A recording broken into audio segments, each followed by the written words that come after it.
Magandang hapon mga boss, kararating lang natin. Luto tayo ng langka. Yan, binalatan ko na kanina. Gagata lang natin, lawan natin ang mga taba-taba ng karne. Yan, gayatin ko lang. Yan mga boss, pakukulo na natin siya, palalambutin para kakanggata na lang ilalagay. Luto muna tayo ng ginataang langka with taba ng karne. Ayan mga boss, napakuluan na natin ng 3 minuto. Yan yung langka. Ayan, pinakulan natin siya ng 3 minutes. Gata na yung binili niya. Oo. Tapos may nakita ko. Ito po ang ating isasangkap sa ginataang langka. Buyas, bawang, kamatis, konting magic, pampalasa, paminta, at bumili tayo ng tulingan. Yan, 2 piraso, yung luto na, malambot na yan. At ito naman yung ating gata. Iyatin ko lang, prepare ko lang mga boss. Okay, gahit na po natin. Yan, ito po yung kakang-gata, yung unang gata. Yan, kamatis, painit na tayo ng mantika, ng kawali. Lagyan natin ng mantika. Okay na ba mga boss? Mainit na yung ating kawali na may mantika. Lagay natin bawang, sibuyas. Gisa-gisa lang natin mga. Sunod na natin ang kamatis mga boss. Isa.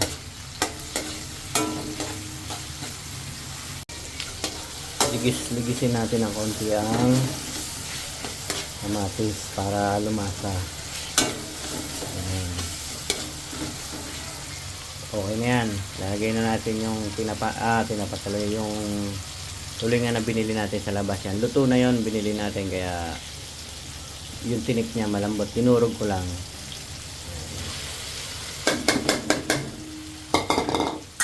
Parehaluin natin para lumasa. Ayan na siya boss, mabango na. Yan na yung tulingan. Sarap yan, malasa kasi may lasa na yung tulingan yun, binibili sa labas. Tapos siyempre lagay natin yung kakang-gata. Hintayin lang natin kumulo bago natin ilagay ang ating langka. Yan na mga boss, pwede na ilagay mo yung langka. Lagyan natin ang langka. Bali malambot na yung langka natin kasi yan natin sa pressure cooker. Bas pinaiga ko ng sabaw para hindi siya okay. Yan, halu-haluin lang natin para umano yung tulingan saka yung kamatis, maglasa-lasa siya. Okay mga boss, mamaya natin lalagay ang kakang-gata pagka igaiga na ng konti.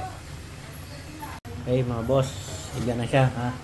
Kaya lalagay na natin ang main ingredients, ang kakang-ginataan. Magtambay kami nito, tahimik lang. Pero pag umikita ako nagagalit. Yes. Pag yan maiga-iga na, okay na yan.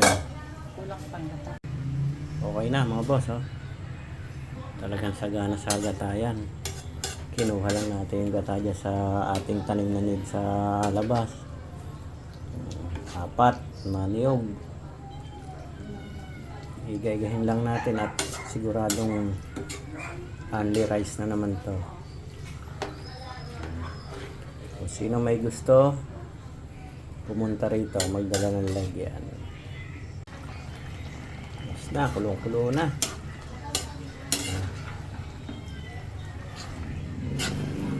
Malalatik-latik ng ilalim.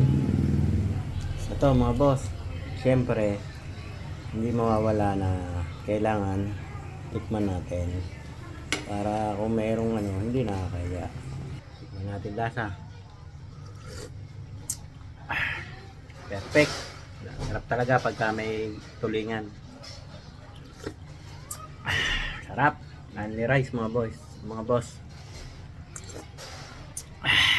Solve na naman. Okay mga boss, salamat sa panonood. Paki-like and follow and share po ang aking page. na Ram Builders.